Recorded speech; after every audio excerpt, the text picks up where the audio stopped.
I'm John. I'm one of the admissions representatives here at Ocean County College. What I'm going to do is I'm going to take us through a general admissions overview. Some of you might have seen this at your local high school visits. I apologize for any of the redundant information. We're just going to go through this. We're going to hear more from our NJ STARS students who are currently students with us, and then we're going to hear more from the coordinator for NJ STARS. She's going to talk about like the nuances of the grant, and we're going to go into a little bit of financial aid information.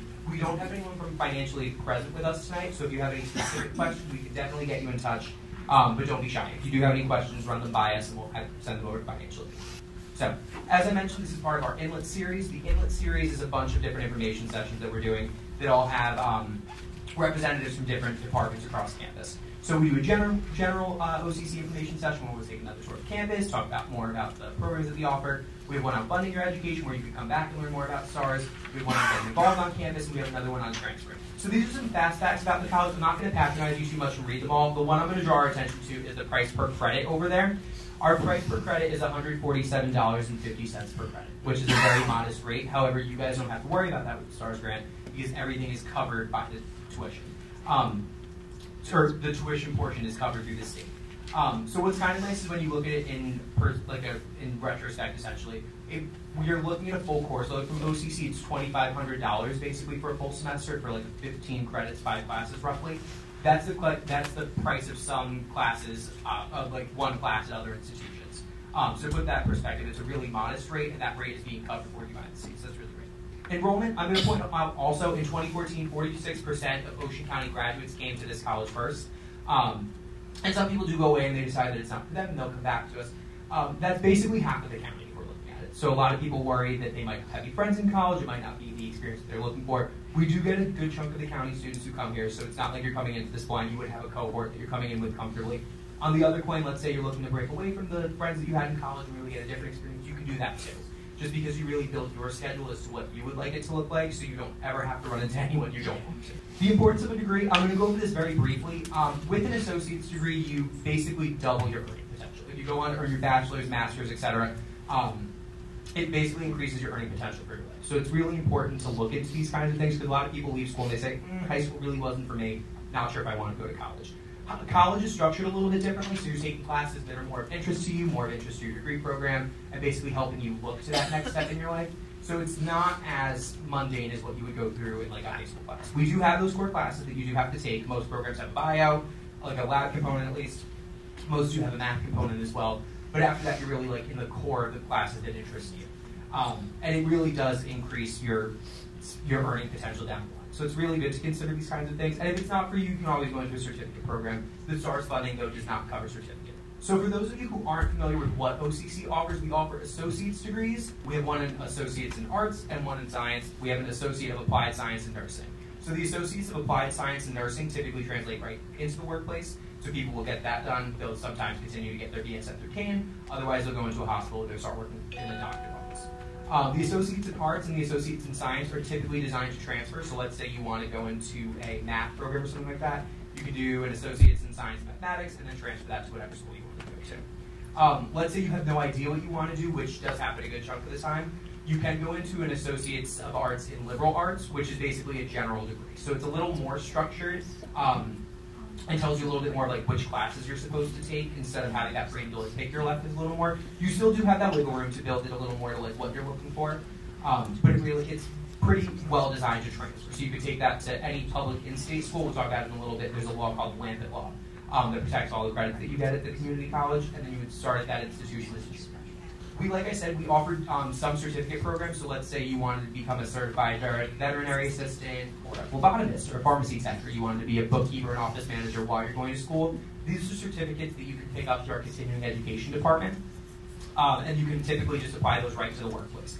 So they don't vary credit. So like let's say you were going into a program down the line with Rutgers or something, and you had a phlebotomy tech certification, you keep your certificate, but you don't get any credit. So you would be able to do that on the side. You'd have that certification with you your whole life. It just wouldn't count for a degree program. And some people will pick up certificates while they're taking classes. Again, they're not covered by the STARS funding. So whatever certificate you would pick up, that would be on you to cover. But again, if you have the STARS funding covering your tuition, it's a little more, it's easier a little bit to pick up those certificates because you have the extra money to pay for those. We try to make courses as accessible as possible. We always make a joke that you're only 2 weeks away from starting classes at OCC, and we're not wrong. We have a million different sessions you can start. We have quick terms that you can join that start partway through the semester. We have accelerated terms that run a little bit faster. We have winter intersession. We have a billion different summer terms as well. So we're just making sure that we have classes offered at any given point so anyone can start whenever they need to. In terms of the modality, we do have the traditional face-to-face, like a lecture style like we're sitting on right now. We do have e-learning classes that are done online, and we have hybrid that are done online and in person.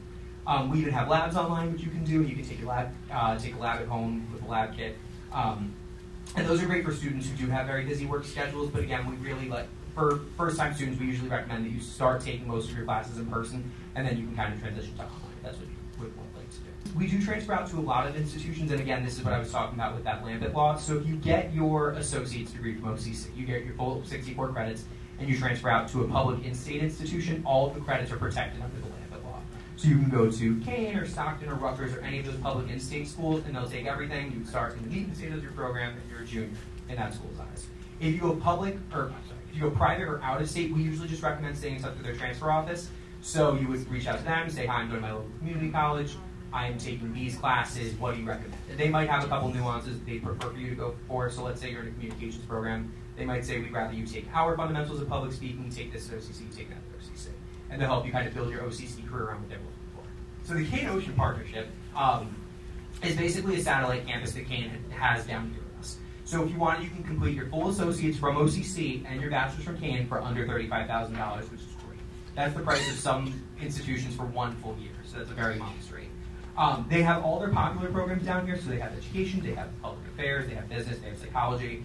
If you wanted to take classes up at the Kane Union campus, you're welcome to that too, and they always stress that you have full faculty at that campus as well. So let's say you ever wanted to go see a speaker or go to a concert or a show or something like that, you can do that, but you still have use of all the OCC staff and faculty as well. And a lot of students will come back to us to take classes through Kane Ocean, so if we have prerequisites that are pretty equal, people will come back and take them with the Ocean grade, so that's pretty nice. It really is a great partnership. We're doing a job of emphasizing this a little bit more because it's a great opportunity right here in our own backyard. And the burden of college debt is something that seems like it's very far away, but it really creeps up on you really fast after graduation. So this is a really great way to keep it. You're eligible to get into the program with, I think, 30 credits, and you need a 2.0 GPA. They usually recommend that you finish the associates, though. But if you something that you want to do, like if you know coming in that you want to utilize the Kane Ocean program, I believe they have course guides of what they suggest you take at OCC, from the very beginning, and you can kind of build it around. Yeah, that's the beauty of this program. A lot of people get nervous when they come to college that there aren't any, like a safety network essentially in place to help them when they need assistance with things. We have an advising office, we have a transfer and career services office located there as well, so we definitely have people to help you if you're struggling in classes, you don't know what to take. We have tutoring service. We have tutoring services as well, and a writing center and a math lab. We have the Center for Access and Equality, library services, and the Educational Opportunity Fund. So we do everything that we can to make sure that there is a safety network in place. And if you don't ever know how to access those things, you can stop into the Student Life office, into the admissions office, basically any office on campus, and we're happy to direct you wherever you need to go. The Student Life office oversees our over 55 different clubs and organizations that we have. So among them, we have the Government Association, the NJ Stars Club, Phi Beta Kappa, which is an honor society. And if we don't have a club that you're interested in, you can get together with 10 of your friends, put it together, you just need a staff or faculty advisor. So among some of the clubs that aren't on here, we have the Surfing Club, we have the Sailing Club, Science Club, Math Club, the Improv League, and again, if we don't have one you're interested, it's pretty easy. We also have 13 T3 sports, they're nationally ranked. The only ones that we don't have are swimming, football, and field hockey. We have basketball, we have volleyball, we have soccer, softball, we have baseball. And if you want to learn more about them, we can definitely get you in touch with the athletics department. I can give you the contact for Arlene Cohn. She'd be very happy to have you and talk to you. They have like a couple recruitment events before the season starts where you can come learn more about the teams and the coaches and meet them a little bit, and then you try for the team. Hopefully you make it. If not, you can try again the next semester. The 4 years will recruit from us as well, so that's great to know. So a lot of people are worried if I start at OCC, will I be able to continue with the sport? Yes, a lot of the 4-year coaches will come and look at us. They stay in touch with our coaches too, so they can really help you build those great connections and great networking opportunities. So what we're going to do is basically just go over enrolling at a glance. When you apply, you get an accept packet that has all of this in it. So if you have any questions, you can access that. You just call in the admissions office and we'll walk you through all this. So first and foremost, apply. It's pretty straightforward. The only thing you have to do is go to our website, click on apply, you create a student profile first, and then submit your application, and that's it. You're welcome. We don't have a fee, we don't have an essay, so it's a pretty straightforward process. After that, what you're going to do is file for financial aid. That's particularly important for you guys because the NJ STARS grant can only be dispersed if you file a FAFSA and keep the documentation. If anyone has the scores that are up here, you can get exempted from the AccuPlacer that we have, which is like a placement test for English and math. If you don't have these scores, you will have to take the AccuPlacer. And the AccuPlacer, like I said, puts you into the appropriate level of English and math for you. We'll only take the SAT and PARC at this time. We can't take the PSAT or anything else like that, so we're pretty strict on those. If you do have to take the AccuPlacer, you register for it ahead of time. You would go to our testing center. You would take the AccuPlacer. Like I said, it's 3 sections. It's $23.50 for all 3. If you have one set of scores, not the other, like let's say you have the 450 or above on critical reading, but you don't have the math scores, you can be exempted from the critical reading and still take the math. And they have a sectional rate for the AccuPlacer at that point. If you do come and you take the AccuPlacer and you don't pass it the first time you take it, you go into developmental level classes and you have one opportunity to challenge that. So you can go home, brush up a little bit more, hopefully pass the AccuPlacer the second time. If not, you'll stay in the developmental. And I just want to add a caveat on 2 things. Developmental classes are not a punishment. They're for you for college writing and math, just because they're built into a good chunk of our degree programs. So it's just preparing you for that work that's coming down the pipe. You can take them during our off season. You can take them over the summer break if you wanted to, so you can start traditionally in the fall. I've heard of people doing that. And then after that, you would move up to the 4 credit level. If you're getting, the STARS funding won't cover those classes, so you have to pass those classes first before you can receive the funding. So that's where I think a lot of people will sometimes take them in the summer and then start traditionally in the main semester. It's SAT or PARC. Disability services, if you have an IEP in high school and you're interested in getting a 504 instituted, you can get in touch with the Disability Services Center, which is located in the Center for Student Success. I can give you the contact information for our Disability Services Coordinator. Her name is Gina. Typically what they'll do is they'll have you submit the onboarding paperwork. She'll have a meeting with the student and the parents to see what the best accommodation plan would be, and then they'll put the accommodations in place. And then it's up to the student to advocate to the professor on the first day. So they don't come into the class knowing that John Salino has a 504 that constitutes X, Y, and Z. I would have to go and advocate for myself. Orientation and registration, this is important. So at the orientation is when you pick your classes. So the first set of orientations is going to be starting in April. It's best to get into these as soon as you can because then you get the first draw of the classes.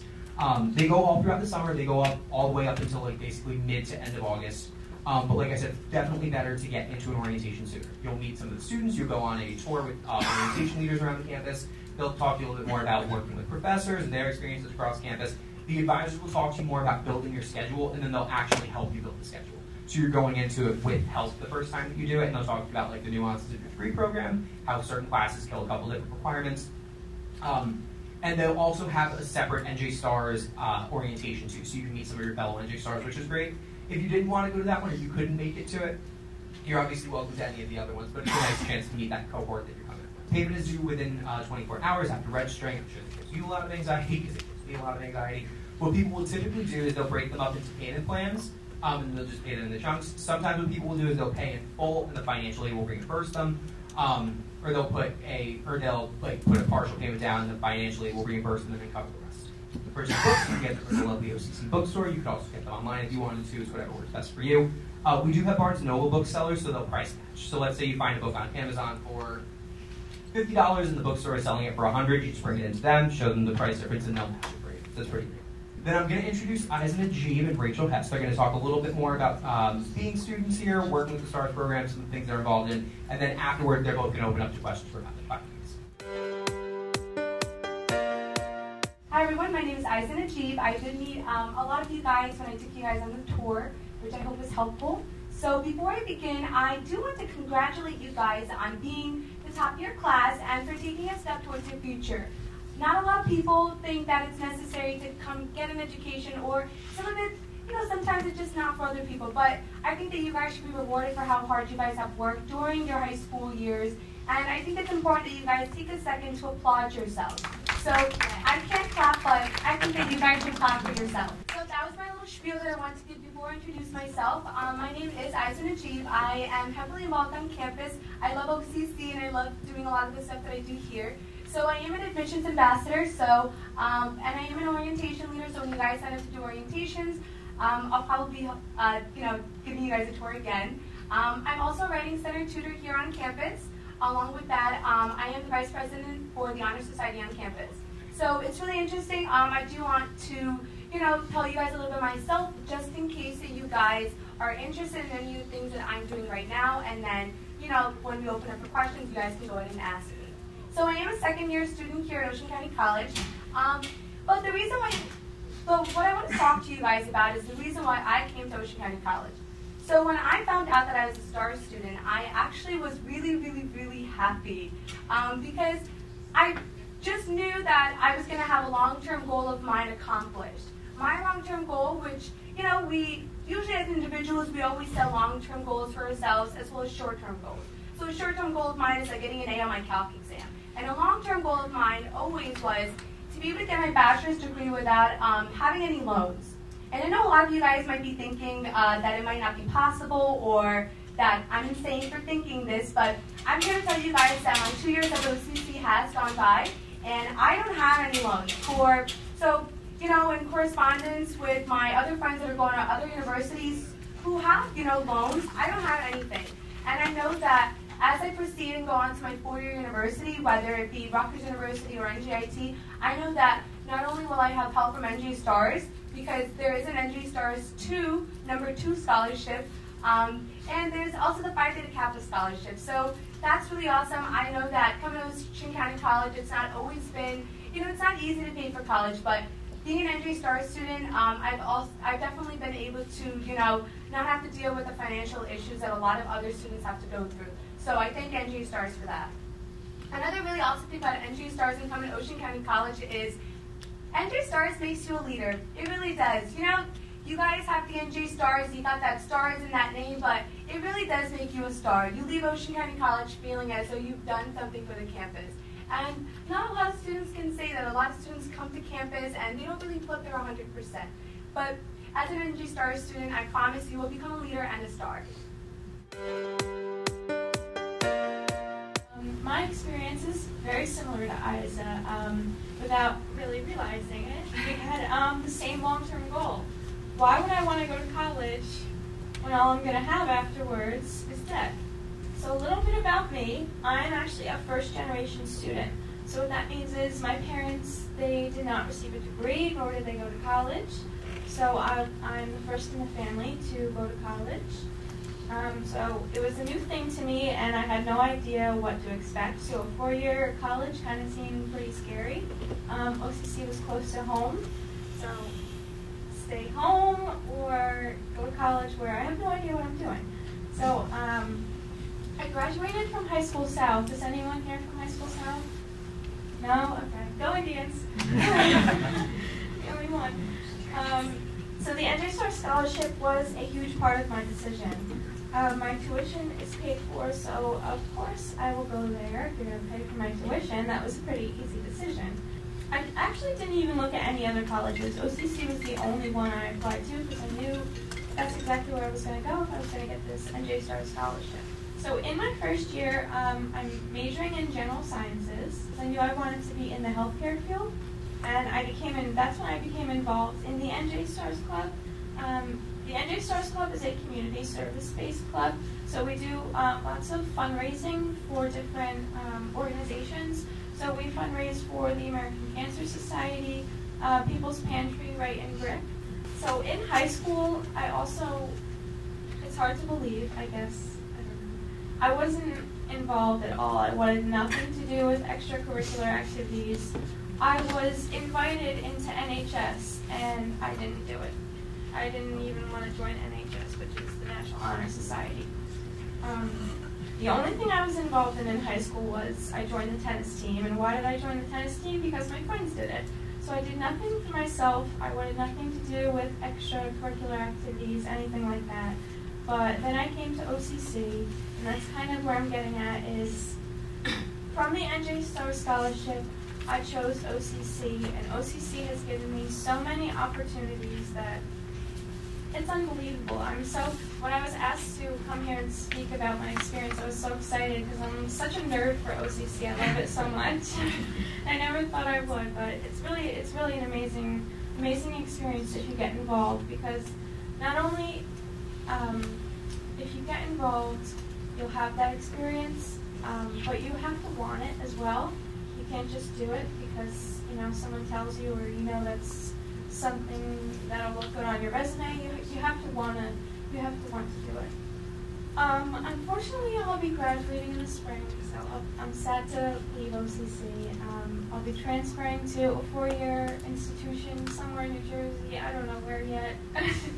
I mean, that doesn't sound good. I'm graduating in the spring, but I'll make up my mind soon. So if you haven't gotten what I've been trying to say this whole time, it is go to OCC. I promise you, it is the best decision I've made. I don't regret it at all. And I'm sad to leave, but I hope from a student's perspective that I made your decision a little bit easier today. So the first time that I actually got involved on campus was through a leadership retreat. So my first semester here at Ocean County College, I wasn't really involved. I kind of did the typical go to classes and then go straight home, like make sure you don't see anybody or bump into anybody or have to communicate with anybody, because it was stressful. So after I went towards, I actually went on a leadership retreat. It's offered by the Student Life Office, and it changed me. That's how I started getting involved with the orientations. Once I started doing orientations, I started knowing so many students. I knew about the Student Life Office, I knew about all the honor societies on campus, and that's when I actually found out that Honor Society was having the opportunity of being elected for new VPs and president positions. So I took it. I used my leadership goals, my skills that I gained from the leadership retreat, and that's what I did. It was a 2-day retreat, and I used those skills, those leadership development skills that we learned from there, those communication skills, and I used it to apply for my position for VP of Leadership, and I'm happy and I'm very content. So this is my way of saying that any small activity that you guys get involved with, it will take you very far. I do want to agree with what Rachel said though. Sometimes we do things because our parents want us to do them, or we do things because our professors tell us to do them, or we do things because it's going to look good on our resume. But I promise you won't have half as much fun as you will unless you do something that you will really enjoy. So how I got involved on campus, at first, it was my first semester. I didn't want to do anything, but you really do need a whole semester to get acclimated, because it's a big culture shock to go from high school to college. So in my second semester, I got more involved with the NJ Stars Club, and my choice to get involved was more a personal choice, because I was very reserved in high school throughout my whole life. I kind of realized I had like this moment. I was like, oh, well, I can't be like this if I want to. I forgot to mention, I'm going to transfer to a 4-year major in psychology and prepare for med school. I cannot be a doctor if I am shy. Okay, I have to get involved. I have to get out of my shell. I have to push my comfort zone. So it was a personal choice for me. It was something I had to do, and I don't regret it at all. I've made great friends from the clubs that I've joined. It was just for me. So I'm just going to tell you a little bit about the STARS program tonight, and again at the end, if you have any questions, please feel free to ask me. The STARS program is an acronym for the New Jersey Student Tuition Assistance Reward Scholarship, and this is for New Jersey residents who choose to attend a community college to start their college career. You can be covered for up to 5 semesters of tuition, right, if you qualify for the STARS program. So your responsibility would be fees and books. And also, as John mentioned earlier, developmental courses, if you do require any, are not covered under STARS. But it does cover otherwise your tuition for up to 5 semesters. And to be a full-time student, which you must be to activate your STARS award, you must be taking at least 12 credits, and STARS will cover up into 18 credits each semester. So you can take anywhere between 12 to 18 credits and have that tuition covered by the STARS award. So to be eligible for STARS, I guess the most obvious one that you're all aware of is that you would have to rank in the top 15% of your class at either the end of your junior or senior year of high school. So many of you have already ranked in the top 15% of your junior year.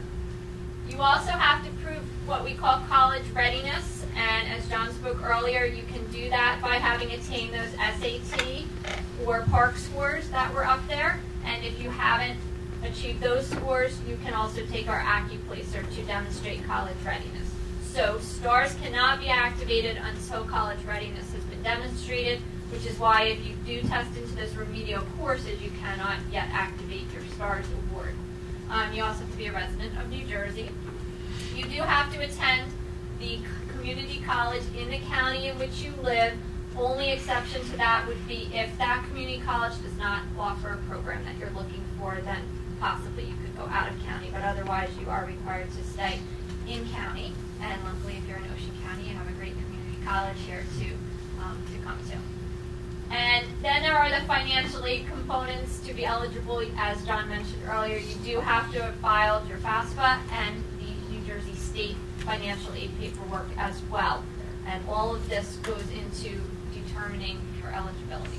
Students do have, up until the 5th semester following high school graduation, to activate STARS. So sometimes not everyone starts college immediately, the fall after they graduate. You do have the option to go up into the 5th semester. Sometimes students even go away for a semester and find it isn't for them and want to come back and can still possibly activate STARS if all these other criteria have been met. As we mentioned, STARS will not cover the cost of any developmental courses. So if you start out here your first semester and need developmental courses, that semester you would be paying out of pocket and or unless you have other aid or loans to use.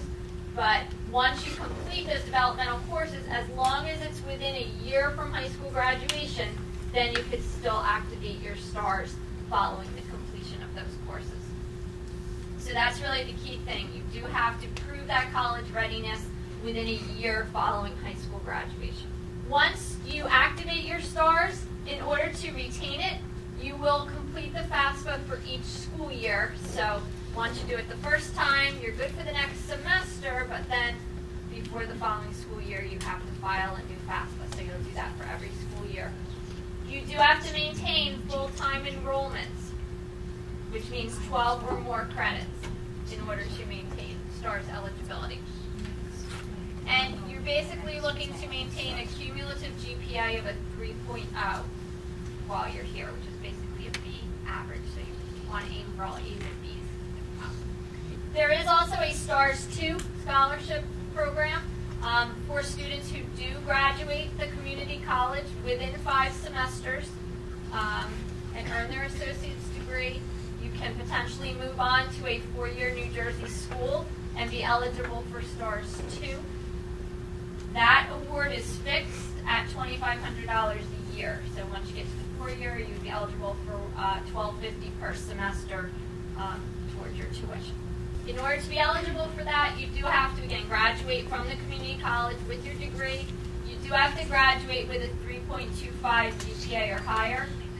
Once you're accepted into the 4-year school, you will also have to enroll full-time there, just as you do here. And again, you'll be completing your FAFSA forms every year, and your family income cannot exceed $250,000. Once you graduate the community college, you have until the 2nd semester following graduation to enroll at the 4-year. So you have what's called a 1-semester pass. If you sometimes students graduate in, say, in December, but don't want to transfer until the following fall, that's okay. They do give you that 1 extra semester in between if you need it. Financial aid information. You're going to complete the FAFSA, the website there, FAFSA.ed.gov. Our school's financial aid code is listed there. It is a free application. So basically the FAFSA needs to be filed. If you're a new student, you have until October 1st. If you're starting in the fall, and that's October 1st of the year, of the fall semester that you're starting. Financial aid is not like an immediate thing. You don't file it one day and have it the next. It takes a few weeks. So Remember, John talked about that when you come to orientation, you're going to register for classes. So ideally, you want to have your FAFSA done ahead of time, a few weeks at least ahead of time, so that all of that information is in place when you come and register. Now, as a STAR student, when you register, you are definitely responsible for the fees portion of your bill. Depending on how complete your paperwork is, you may have to make a payment to hold the classes, and then you can be reimbursed once everything's finalized, and or you're going to be responsible to pay the fees portion of your bill, and the rest of it will be protected if your STARS is all finalized. But definitely you want to have your FAFSA completed well ahead of time, and if you're planning to start next fall, you can be starting to work on your FAFSA now because they do use 2 years past tax information now to be able to give people more time to work on that and get it done sooner. So you want to work on that, as soon as you can, but you definitely do have time. If you miss a deadline, it can result in you losing eligibility for these types of programs, for scholarship programs, not just STARS itself, but for different scholarship programs. So you always want to make sure, always better to be ahead of schedule than behind when it comes to these programs. When you're filing the FAFSA, you're going to you're going to be given a FAFSA ID number, and that's how you'll be logging in to your FAFSA. There's times where you may have to go in and change information. There's times where the federal government or the state may require additional information or documents to be uploaded. So this ID number will be the way that you'll be able to identify yourself and complete all of your paperwork. When you enter the college, you should let the financial aid office know that you're eligible for the NJ STARS program. That way, the financial aid office can check to make sure that everything is on file that needs to be in order to certify you. If your high school provided your name on the junior list, we'll have that information.